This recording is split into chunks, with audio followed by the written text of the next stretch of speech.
Assalamualaikum warahmatullahi wabarakatuh. Sahabat salam yang dirahmati Allah dimanapun berada, khususnya sahabat muslimah. Muslimah yang pada kesehariannya biasa beribadah dengan taat, sering merasa sedih ketika haid tiba. Jangan merasa bersedih, karena haid bukan penghalang kita untuk melakukan kebaikan, untuk beribadah kepada Allah Subhanahu wa Ta'ala. Banyak sekali ibadah yang bisa kita lakukan pada saat haid. Yang dibatasi atau tidak diperkenankan ketika haid itu hanya sholat, kemudian puasa, i'tikaf, tawaf, menyentuh Al-Quran, membaca Al-Quran dengan niat semata-mata membaca Al-Quran, dan satu lagi, jima bagi suami istri. Nah, di luar itu ibadah yang bisa kita lakukan banyak sekali, baik ibadah yang sifatnya mahdhoh atau ada ketentuannya maupun yang sifatnya ghairu mahdhoh, baik ibadah personal maupun ibadah sosial.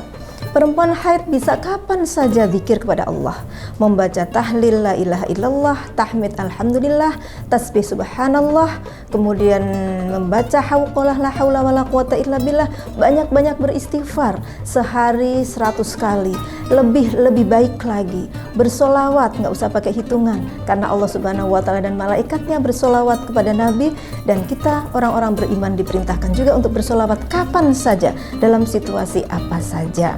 Itu ibadah-ibadah dengan lisan, dengan menyebutkan kalimah-kalimah yang baik, kalimah-kalimah thayyibah. Kita juga bisa beribadah dengan menggunakan anggota tubuh kita.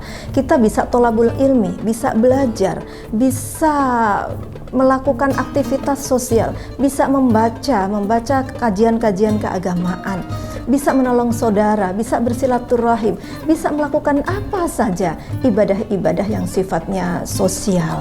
Nah, bagaimana caranya agar ibadah-ibadah kita ketika haid itu punya makna di sisi Allah Subhanahu wa Ta'ala?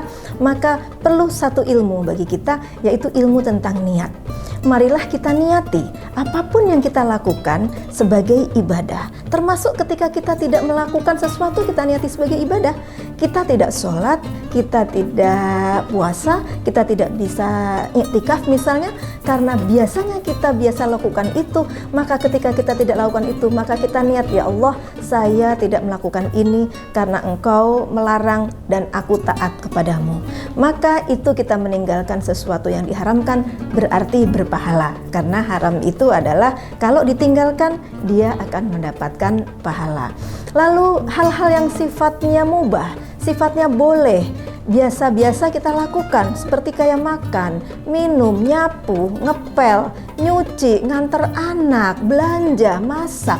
Itu semua insya Allah akan menjadi amalan yang berpahala apabila kita niatin lillahi ta'ala, niat untuk mempedulikan orang lain, niat untuk silaturahim, niat untuk berbakti, niat untuk berbuat baik kepada sesama manusia.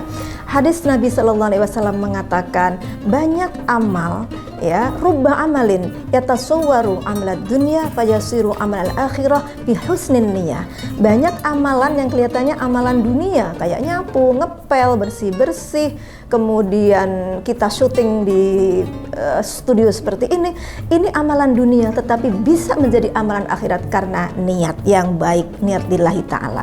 Sebaliknya, banyak amalan akhirat tapi kemudian menjadi amalan dunia, seperti kayak misalnya maaf sholat, tapi kalau niatnya supaya dilihat orang, maka dia tidak ada pahalanya dan menjadi amalan dunia. Karena itu siapapun yang sedang haid jangan pernah bersedih, terima itu sebagai qada qadar dari Allah Subhanahu wa Ta'ala. Itu kodrat perempuan yang perlu kita syukuri, karena haid itu akan bisa melestarikan kehidupan. Dan banyak amalan yang lain, jangan terpaku pada amalan-amalan yang memang sedang tidak diperbolehkan ketika haid. Insya Allah haid kita akan tetap berpahala di sisi Allah Subhanahu wa Ta'ala. Demikian, semoga bermanfaat. Wassalamualaikum warahmatullahi wabarakatuh.